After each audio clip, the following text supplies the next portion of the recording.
Friends, screen पर आप एक हिंदी पैराग्राफ देख रहे हैं। इसका हम इंग्लिश में स्टेप बाय स्टेप ट्रांसलेशन सीखेंगे। तो चलिए वीडियो शुरू करते हैं। आज सुबह जब मैंने अपना फोन उठाया तो मुझे कुछ अजीब सा लगा।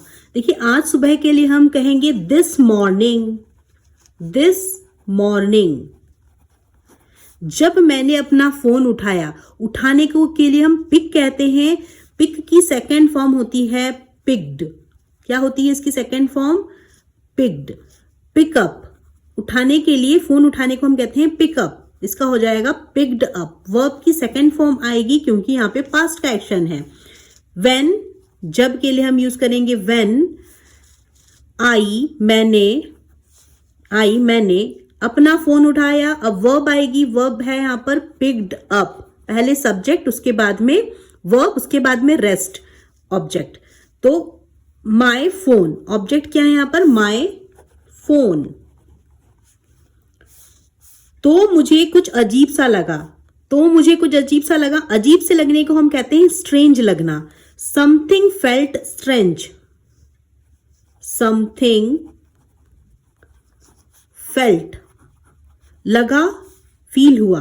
फील की सेकेंड फॉर्म होती है felt. Second form of verb आएगी, पास्ट का एक्शन है। स्ट्रेंज, स्ट्रेंज मतलब अजीब लगा। This morning when I picked up my phone something felt strange. ठीक है, मेरी कई सेटिंग्स बदली हुई थी। मतलब ये पास्ट का कंप्लीटेड एक्शन है।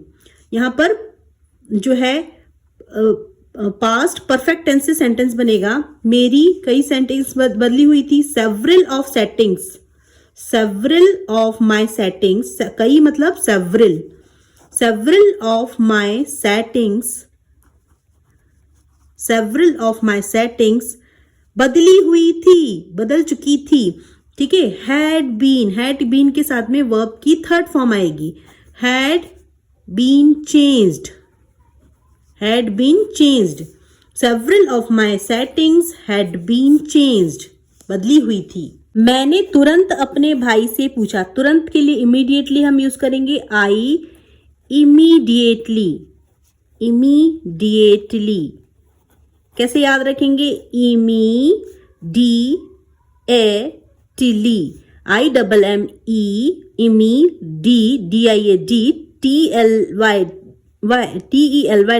इमीडिएटली। इमीडिएटली। आई इमीडिएटली अपने भाई से पूछा। पूछने को हम कहते हैं आस्क। आस्क का सेकेंड फॉर्म आस्क्ड हो जाएगा। I immediately asked my brother, क्या तुमने मेरे फोन की सेटिंग से छेड़छाड़ की है? अब देखिए, छेड़छाड़ करने को हम कहते हैं टेम्पर विथ। क्या कहते हैं हम? ये स्पेलिंग टेम्पर आएगा, TAMPER, टेम्पर। ठीक है, टेम्पर विथ, ये वाला जो है इसको गुस्सा कहने को कहते हैं, टेम्पर विथ। ये देखिए, स्पोकन इंग्लिश में यूज होने वाले सेंटेंसेस हम से पैराग्राफ सीख रहे हैं। Tamper with. अब देखिए, टेम्पर यहाँ की है, यहाँ टेम्पर्ड हो जाएगा पास्ट फॉर्म। ठीक है, तो वो पूछ रहा है क्या तुमने मेरे फोन के साथ छेड़छाड़ की है? तो क्या होगा? हैव पहले आ जाएगा। हैव यू टेम्पर्ड, ये पास्ट पर जो है आपका प्रेजेंट परफेक्ट टेंस है। Have you tampered with my phone settings?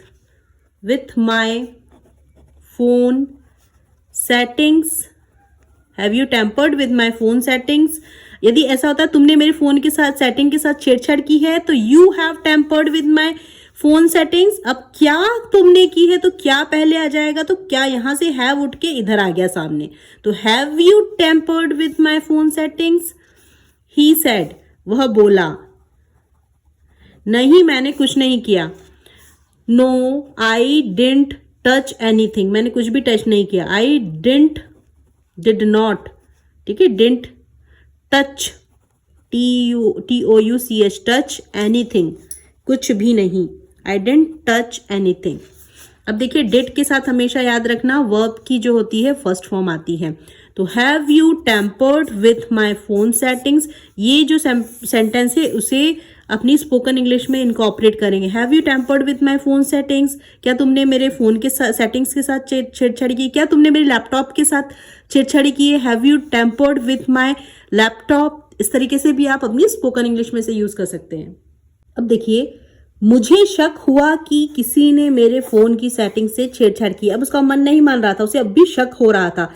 शक होने को हम कहते हैं सस्पेक्ट करना। क्या कहते हैं? सस्पेक्ट करना। क्या कहते हैं? सस्पेक्ट करना। ठीक है, तो उसे सस्पेक्ट हो रहा था कि अभी भी उसे लग रहा था कि मेरे फोन के साथ किसने छेड़छाड़ की है। तो आई स्टार्टेड, स्टार्ट का स्टार्टेड हो जाएगा आई स्टार्टेड टू सस्पेक्ट, मुझे शक होने लगा। ठीक है, आई स्टार्टेड टू सस्पेक्ट कि किसी ने मेरे फोन के साथ छेड़छाड़ की है। I started to suspect that somebody had tampered with my phone settings. ठीक है, यहां पर हैड आएगा क्योंकि पास्ट परफेक्ट टेंस हम यहां यूज करेंगे। समबडी हैड, क्योंकि एक्शन कंप्लीटेड हो चुका है, पुराना एक्शन है, इसीलिए हैड हुआ है। somebody had, ये स्पेलिंग के साथ हमेशा आप ध्यान रखिए, TAMPERED, टेम्पर्ड। टेम्पर के साथ में ed लग गया है, यहां पर वर्ब की थर्ड फॉर्म हो गई है ऐसी ये। ठीक है, यदि टेम्पर होता तो फर्स्ट फॉर्म है, सेकंड फॉर्म भी इसका टेम्पर्ड होता है, थर्ड फॉर्म भी टेम्पर्ड होता है। और हैड इसलिए आया है क्योंकि यहां पर हम पास्ट परफेक्ट टेंस से सेंटेंस बना रहे हैं। somebody had tampered with my phone settings. मैं बहुत गुस्से में आ गया। I got really angry. गुस्से को कहते हैं एंग्री होना। ठीक है, किसी भी चीज को प्राप्त करना के लिए हम यूज करते हैं गेट। गेट की सेकेंड फॉर्म होती है गॉट, थर्ड फॉर्म भी गॉट होती है और गॉटन भी होती है, लेकिन हम यहाँ पर ब्रिटिश इंग्लिश को यूज करते हैं, गॉट लिखते हैं। तो यहाँ पर सेकेंड फॉर्म ऑफ वर्ब है, इसीलिए यहाँ पर गॉट आया है। पास्ट का एक्शन है I got really angry. Angry मतलब होता है गुस्से में आना, गुस्से में आ गया। ठीक है, आ गया, got really angry. So I started to suspect that somebody had tampered with my phone settings. I got really angry. मेरा दोस्त बोला शांत हो जाओ, अपना आपा मत खो। मैंने गहरी सांस ली और किसी तरह अपना गुस्सा काबू में रखा। फ्रेंड्स, बहुत ही नेचुरल सेंटेंसेस है जो हम अपनी स्पोकन इंग्लिश में बोलते ही हैं ऐसे। तो देखिए, मेरे दोस्त ने कहा या मेरे दोस्त ने बोला, माय फ्रेंड सैड, से का सेड हो जाएगा, से सैड सेड, पास्ट का एक्शन है इसीलिए वर्ब की सेकंड फॉर्म आएगी। शांत हो जाओ, शांत होने को हम कहते हैं काम डाउन। देखिए स्पेलिंग देखिए, काम, इसे हम काल्म नहीं पढ़ेंगे, एल यहाँ पर जो है वो साइलेंट है फ्रेंड्स, इसे कैसे पढ़ेंगे? काम, CAM काम पढ़ेंगे, लेकिन लिखते समय एल भी लिखेंगे। काम डाउन, शांत हो जाओ। ठीक है, अपना आपा मत खो। देखिए, अपना आपा मत खो, हमने स्पेलिंग सीखी थी छेड़छाड़ के लिए टेम्पर, लेकिन गुस्से के लिए हम कहते हैं टेम्पर। ठीक है, दोनों का प्रोनाउंसिएशन बिल्कुल सेम है, लेकिन यहाँ पर ए आएगा जिसको छेड़छाड़ कहना कहते हैं, यहाँ पर ई आएगा जिसको हम गुस्सा होना कहते हैं। ठीक है, ये डिफरेंस है यहाँ पर ई और ए में। जब ए हो जाता है तो ये छेड़खानी बन जाता है, ई होता है तो गुस्सा होना हो जाता है। तो डोंट लूज योर टेम्पर, अपना आपा मत खो। ठीक है, डोंट लूज योर टेम्पर। देखिए, एक ही चीज से हमने कितनी चीजें सीखी है। मैंने गहरी सांस ली, आई took a deep breath. I took, ली, देखिए टेक, टुक, टेकन। ली सेकेंड फॉर्म ऑफ वर्ब आएगी took. I took deep, a deep, गहरी सांस, ब्रेथ।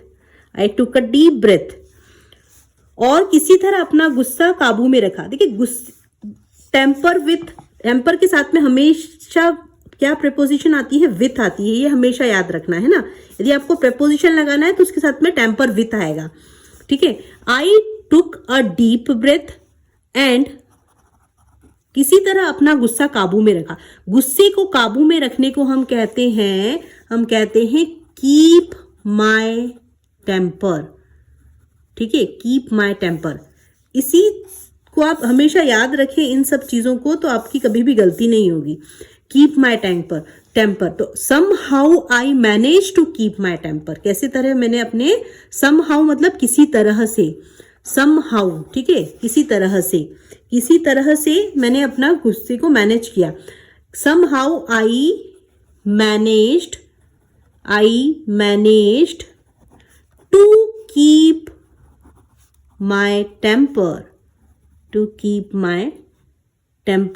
ठीक है। यहां पर टेम्पर आएगा, यहां पर जो टेम्पर आएगा वो TEMPER आएगा, ठीक है, क्योंकि यहां पर वो गुस्से की बात कर रहा है, छेड़खाने की बात नहीं कर रहा है। तो somehow I manage to keep my temper. उसने मुस्कुराकर कहा, देन ही स्माइल्ड, तुम्हें अपना गुस्सा कंट्रोल करना चाहिए। फ्रेंड्स, ये बहुत ही कॉमन स्पोकन इंग्लिश के सेंटेंसेस है, आप इससे बहुत अच्छे से अपनी स्पोकन इंग्लिश को बिल्डअप कर सकते हैं, कॉन्फिडेंटली इन सेंटेंसेस को बोल सकते हैं।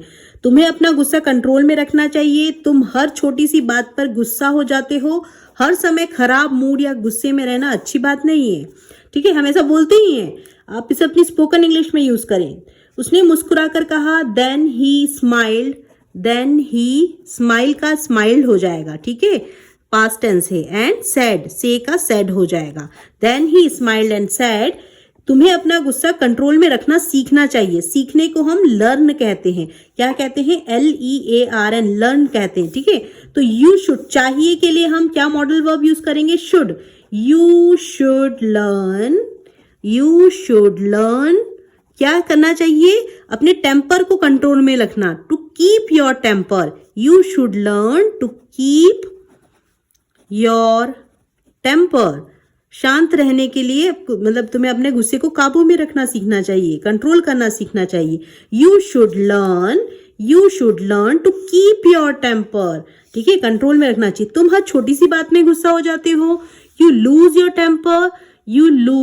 Temper over every little things, you lose your temper, हर छोटी सी बात पर, you lose your temper over मतलब हर बात पर, ओवर यहां पर हम ओवर यूज करेंगे, एवरी लिटिल थिंग, छोटी छोटी सी बात पर, एवरी लिटिल थिंग, ठीक है।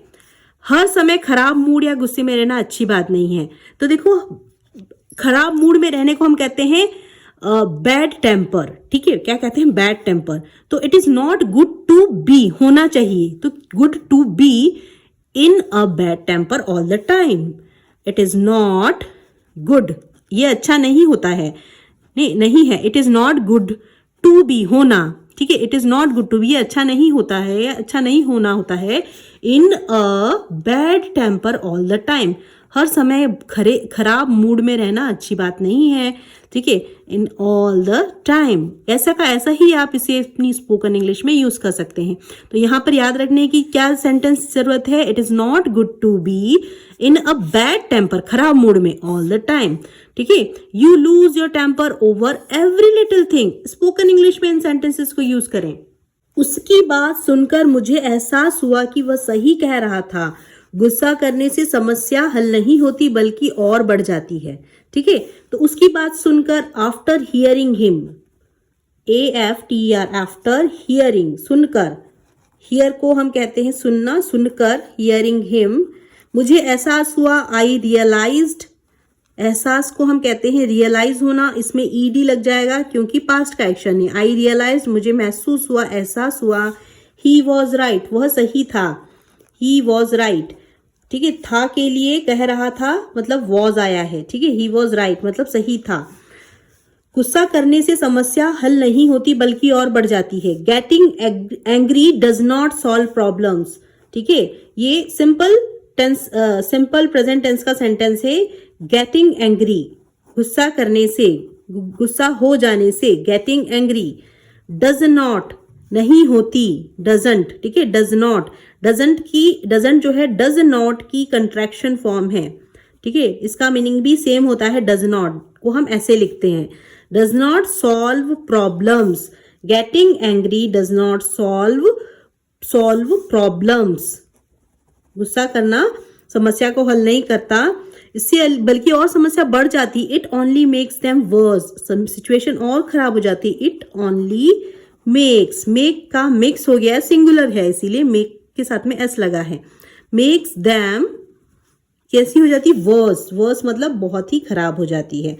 वर्स का मतलब होता है खराब होना। तो it only makes them worse. It only makes them worse. अब आप ये सारी वोकैबलरी सीख गए होंगे। छेड़छाड़ करने को हम कहते हैं टेम्पर विथ। टेम्पर के साथ में हमेशा विथ जो है प्रपोजिशन यूज होती है। Tamper with. गुस्सा को हम कहते हैं टेम्पर, TEMPER, टेम्पर। अपना आपा खो देना, गुस्सा हो जाने को हम कहते हैं लूज योर टेम्पर। ये आप कीवर्ड्स हैं, इसे आप हमेशा याद रखें, इसे अपनी नोटबुक में नोट कर लें। अपने गुस्से पर काबू रखने को हम कहते हैं keep your temper. Keep your temper. So this all are the easy to remember concepts. Okay. खराब मूड में होना, गुस्से में होना, क्या कहते हैं? In a bad temper. In a bad temper. तो इसे आप अपनी नोटबुक में नोट करें। फ्रेंड्स, ये स्पोकन इंग्लिश के सेंटेंसेस दे रही हूँ, इसे स्पोकन इंग्लिश में यूज करें। क्या तुमने मेरे लैपटॉप से छेड़छाड़ की है? क्या के लिए अपन क्या यूज करेंगे? हैव पहले आ जाएगा। Have you tampered? Have you tampered with? कौन सी प्रिपोजिशन आती है इसके साथ में? With my laptop. Have you tampered with my laptop? अपना आपा मत खो। Don't lose your temper. Don't lose your temper. ठीक है। गुस्सा मत करो। गुस्सा मत करो के लिए भी हम वही कहेंगे, डोंट लूज योर टेम्पर। अपने गुस्से पर काबू करने की कोशिश करो। ठीक है, काबू रखने। Try to keep your temper. Try to keep your temper. काबू रखने की कोशिश करो। Try to keep your temper. आज उसका मूड बहुत खराब है। आज उसका मूड जो है वो बहुत खराब है। तो he is in a bad temper today. He is in a bad temper today. ठीक है। He is in a bad temper today. आज वह बहुत गुस्से में है, इसके लिए भी होगा he is in a bad temper. ठीक है। आजकल उसका मूड हमेशा खराब रहता है। ठीक है। कैसे बोलेंगे इसको? She is always in bad temper these days. आजकल के लिए these days, nowadays use करते हैं। She is always in a bad temper these days. These days भी कहते हैं आजकल को, और नाउ अ डे भी कहते हैं, नाउ अ डेज। ठीक है। तो दोनों ही सही है। These days. She is always in a bad temper these days. तो इसे अपनी स्पोकन इंग्लिश में ऐसा का ऐसा आप यूज कर सकते हैं। ये वो सेंटेंसेस है जो हम हमेशा अपनी स्पोकन इंग्लिश में बोलते ही हैं, डेली कन्वर्सेशन में से यूज करते हैं। फ्रेंड्स, ये कुर्ता मैंने खरीदा है अपनी बेटी के लिए फ्लिपकार्ट से। तो आप देख सकते हैं कि वीडियो में जैसा कि वो उसने ड्रेस पहना हुआ है, बहुत खूबसूरत लग रहा है। ये कलर भी बहुत सुंदर है। आगे बहुत सारा वर्क करा हुआ है जैसा कि आप देख सकते हैं यहाँ पर, और उसके हाथों में भी वर्क करा हुआ है, तो बहुत खूबसूरत लग रहा है। इसकी पैंट भी जो है वो बहुत सुंदर है, धोती पैटर्न में है, जो कि बच्चों के ऊपर बहुत ही प्यारी लग रही है। तो इसमें बहुत सारे ऑप्शंस भी हैं, मल्टी कलर में भी हैं। तो मुझे ये कलर बहुत अच्छा लगा। तो और इसका कपड़ा भी बहुत कंफर्टेबल है, बच्चों को बहुत कंफर्ट भी दे रहा है। तो आप इसका जो लिंक मैंने डिस्क्रिप्शन बॉक्स में भेज रखा है, तो आप वहाँ पर जाके उस डिस्क्रिप्शन बॉक्स में चेक करके ये कुर्ता आप फ्लिपकार्ट में रिजनेबल रेट में खरीद सकते हैं, क्योंकि आगे त्योहार का सीज़न आने वाला है। तो त्योहार में भी बच्चों को इस तरीके के कुर्ते बहुत ही ट्रेंडी और बहुत ही प्यारे लगते हैं। तो आप वहाँ पर जाके इसे बाय कर सकते हैं। So friends, if this video add any value in your English learning journey, please do subscribe my channel and don't forget to hit the bell icon. यदि आपको ये वीडियो पसंद आई है तो मेरे चैनल को सब्सक्राइब करें, लाइक करें और वीडियो को ज़्यादा से ज़्यादा शेयर करें, जिससे कि मुझे आपका प्यार और मोटिवेशन मिलता रहे और मैं आपके लिए इस तरीके की यूज़फुल इंग्लिश लर्निंग की डेली जो कंटेंट लेके आती रहूँ, डेली कन्वर्जेशन की। तो friends, please do subscribe my channel and share it more and more with your friends and families. Thanks for watching my videos. Keep learning, keep practicing, keep watching my videos. Thanks for watching my videos.